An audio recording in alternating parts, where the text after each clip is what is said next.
Bonjour à toutes et tous, nous sommes le samedi 22 juin, merci d'être avec nous sur TV5 Monde. À la une, de nouvelles frappes sur Gaza, le bureau du comité international de la Croix-Rouge a été touché par des tirs, un bilan provisoire fait état de 22 morts et de dizaines de blessés. Aux États-Unis, la Cour suprême confirme le droit de désarmer les auteurs de violences conjugales. Selon 8 des 9 juges de la plus haute juridiction américaine, cette loi fédérale n'est pas une violation du deuxième amendement de la Constitution. Enfin, qui sont les enfants maigres au centre du roman que signe notre invité Tang Loaek? Nous vous le ferons découvrir à la fin de ce journal dans ce livre bouleversant dont l'action se déroule en Chine, à la fois dictature et atelier du monde. Le titre de ce livre, c'est donc Les enfants maigres. À Gaza, aux abords du CICR, des tirs à l'arme lourde ont donc été menés là même où vivent des centaines de personnes déplacées. D'après des témoins et des journalistes sur place, des chars israéliens ont tiré sur des tentes de civils et à proximité d'un bâtiment appartenant au Comité international de la Croix-Rouge entre Rafah et Khan Younes. Séraphine Charpentier. Hier encore, en lieu et place des cendres fumantes, se tenaient plusieurs tentes de déplacés ici à Al-Mawassi. Les tirs et bombardements de vendredi ont fait une vingtaine de morts. Ils sont imputés par le Hamas à Israël. Un bureau du CICR, le Comité international de la Croix-Rouge, se trouvait au milieu du campement de déplacés. Il a aussi été touché. Nous étions assis tranquillement et nous avons été surpris par un tir de missile. Nous avons couru, ils ont visé un rassemblement dans la rue. Il y a eu 15 martyrs et il y a eu une frappe ici, comme vous pouvez le voir dans ce camp. Il y avait des enfants, des femmes et des personnes âgées. C'est un massacre. Une cinquantaine de personnes ont été blessées selon le CICR. Le journal américain New York Times parle de victimes parmi les volontaires du Croissant Rouge. L'armée israélienne a réalisé une première enquête. Elle indiquerait que la frappe n'a pas été effectuée par ses troupes.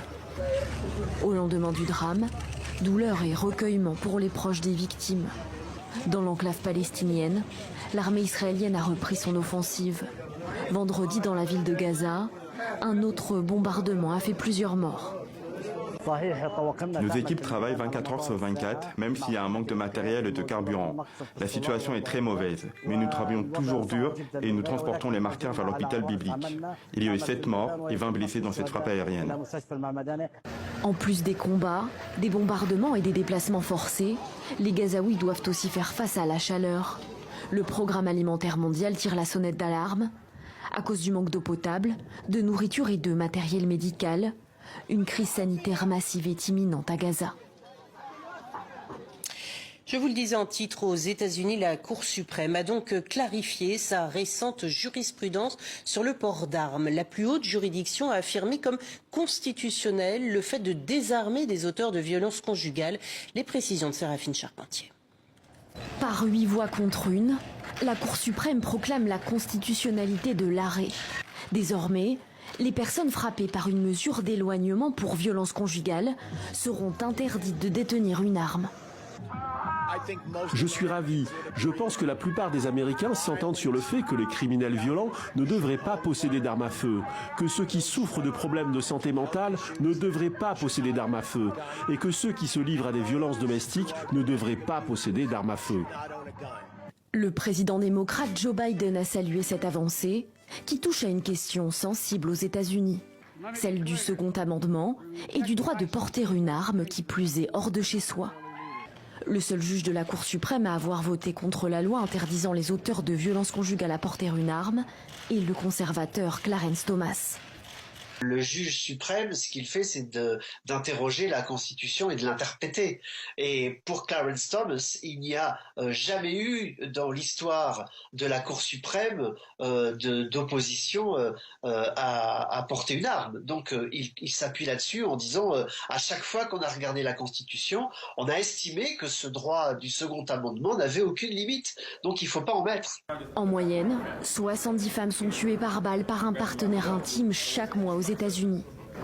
La présence d'une arme multiplie par 5 le risque d'une Américaine de mourir des mains de son agresseur.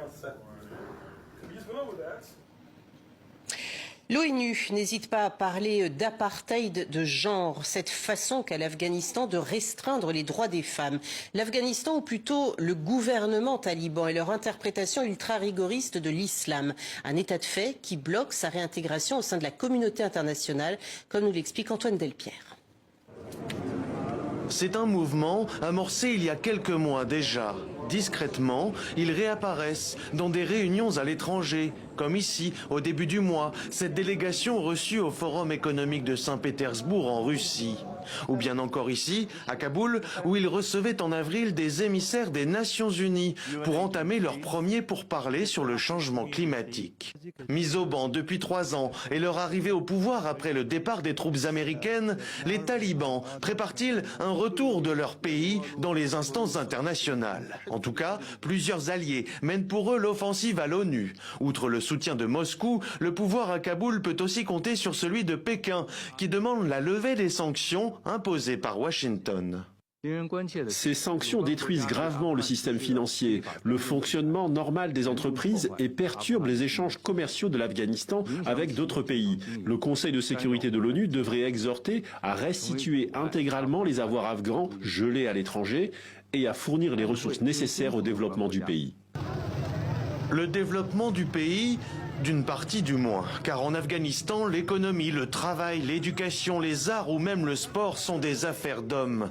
Dans son dernier rapport sur les droits des citoyennes afghanes, Amnesty International rappelle qu'elles sont bannies de la vie publique, interdites de se déplacer librement, emprisonnées, soumises à des disparitions et torturées pour celles qui dénoncent la politique des talibans. Si plusieurs pays prônent le dialogue avec eux, l'ONU considère pour l'heure que le pouvoir à Kaboul pratique un apartheid de genre.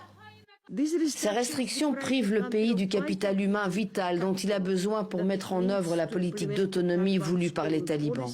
En étant profondément impopulaires, elles sapent les prétentions des autorités à la légitimité. Enfin, elles bloquent les solutions diplomatiques qui permettraient la réintégration de l'Afghanistan dans la communauté internationale. Faut-il y voir un pas en avant, un coup de communication diplomatique? La semaine dernière, le CIO annonçait la participation de l'Afghanistan aux Jeux Olympiques 2024 avec une équipe paritaire composée de 3 femmes et de 3 hommes, sans qu'aucun représentant du gouvernement taliban ne soit accrédité pour l'événement à Paris.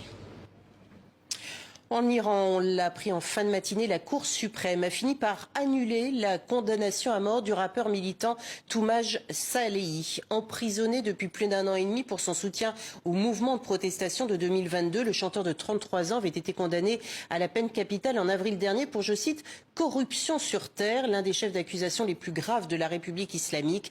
Son cas va être toutefois renvoyé devant un autre tribunal.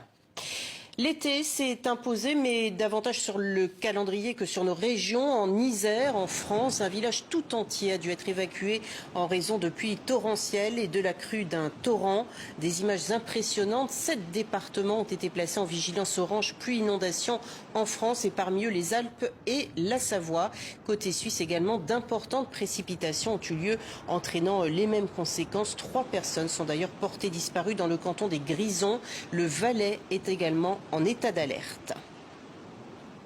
Et en Suisse, sachez que 4 membres de la richissime famille Idunja, une des plus puissantes d'Inde et du Royaume-Uni, ont été acquittés vendredi de traite d'êtres humains par un